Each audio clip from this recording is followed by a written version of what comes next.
use of aluminum bats in the game of baseball has really changed the game overall. And now they've come up with these composite bats that are changing the game even more drastically and are even becoming more dangerous of a game. Composite bats are made up of carbon wood fiber interior with an aluminum shell. There are many problems with these composite bats that are causing coaches and players to debate about whether or not they want these bats to be used or not, and especially the heavy debates are in the NCAA. One of the main problems is the fact that the ball is bouncing off the bat a lot harder, it's going a lot farther than what it used to. Some speculations about this are that their bats are being tampered with by players or coaches or other teammates. One of the methods of tampering that is really being used is called bat rolling. Now, bat rolling first began with beer league softball and stuff like that. Softball, fast pitch, whether it be fast pitch or slow pitch, there are no regulations usually in softball. You can do whatever you want to the bat, the ball as far as you want. And now baseball players are trying to adapt that into their bats and use that. This is highly illegal for bats, and if you get caught, you will be in big trouble. Bat rolling is the process of placing a bat between two high-speed rubber wheels and putting the bat in there and rolling it back and forth as those wheels spin. The idea of this is to break in the bat and soften up the bat, therefore creating a trampoline effect. This is causing the ball to jump off the bat even more so than what it would normally of an aluminum bat or a composite bat. The reason for doing this is to give you more pop. It'll boost your stats, it'll do all that stuff. It is proven to, the exit speed of a ball off of a bat has been proven to raise almost 20 miles an hour after rolling a bat. All aluminum bats and composite bats in college baseball are supposed to be BESR certified. This stands for the bat exit speed ratio, which has to do with the exit speed of the ball coming off the bat. A normal aluminum bat, you would normally see a ball exit the bat anywhere from 95 to 99 miles an hour with an exceptional batting speed and an exceptional baseball player. It may be less than that, but usually not anymore.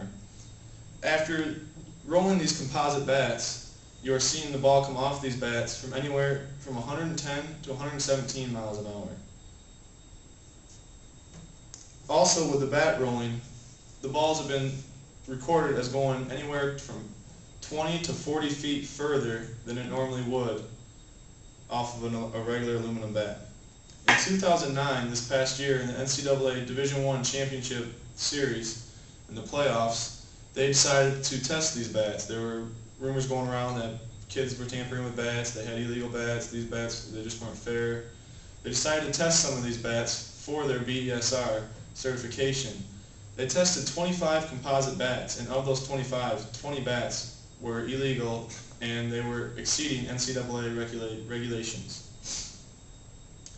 Another problem that can come with these composite bats, with the ball coming off the bat at 117 miles an hour, you have fans, you have players, and you have coaches, all within as close as 60 feet of this ball coming off this bat. 2 years ago, there was a Colorado Rocky minor league coach who was killed by a foul ball he took to the head while he was sitting in the dugout. This was in the minor league system, and that's off of a wood bat. You have these guys that are the same age as some minor league players swinging these aluminum bats, and the ball's coming off even faster than it would off of a wood bat. And now they got the composite bats that are making it even more fierce and dangerous. You're putting players, like I said, and coaches in danger, and not only them, but the fans that are coming to enjoy a game. A pitcher stands 60 feet 6 inches away from a batter, and if he's throwing a ball at 90 miles an hour, it's going to come back off that bat at him even faster and harder, and can do a lot of damage because those players are not very well protected. One of the final problems with this is the integrity of the game of baseball. Baseball is America's pastime. It's the sport everyone's loved to play and watch. It, from Roberto Clemente to Mark McGuire, the integrity of the game has changed. You have NCAA players using these aluminum bats, and if that's not enough, they feel that they need to go out and get these composite ones, which are becoming more and more dangerous. Stats have increased. Just from 2007 to 2009, a few of them, including home runs, have gone from .68 home runs a game to .96. That's averaging almost a home run a game in a college game, which is anywhere from 7 to 9 innings depending on their game, if it's not a doubleheader. Runs per game scored has gone up a little bit from 6.6 to 6.8. That doesn't seem like much, but in the game of baseball, a run is a big difference, and that's almost a whole run difference. The batting average of players, that's jumped at least 10 points. It went from 291 in 2007, and now in 2009, the batting average of the average baseball player is over 300. 300 batting average in the game of baseball is well above the normal average. Anywhere above that, you're considered an excellent player, and you will be looked at to play further on. Not only there are the batter's stats going up, but the pitcher stats, the one stat they don't want to go up, is going up. Or two, actually, I should say, because their home runs allowed and their earned run average, their ERA, has also gone up from 5.1 to almost 6.0 per game. The game is just not the same with these composite bats. They are changing it in too many ways. It's too easy. It's making it easier for the players. It is, some players will take steroids, while some players will roll their bat and make it pop a lot more, or cork their bat like they do in the major leagues. It's just not right. It's not right for the game. What should be done for this? There are a few solutions to this, some short-term and some long-term. To start, I believe that bats need to be tested, as they were this past year in the playoffs, a lot more frequently. Starting with the beginning of the season, going into every game, and including again before the playoffs. A lot of bat companies like to make new bats for the championship series, the World Series of college baseball, to let them use the bat for the next year, so all the young kids can see that and they'll go out and buy that bat for their next year. This happens way too much, and that's when they need to test bats, because they're coming out with new ones right there in their playoffs. In the middle of the season, they're changing bats, they're getting brand new ones. They need to be tested before they should be allowed to be used.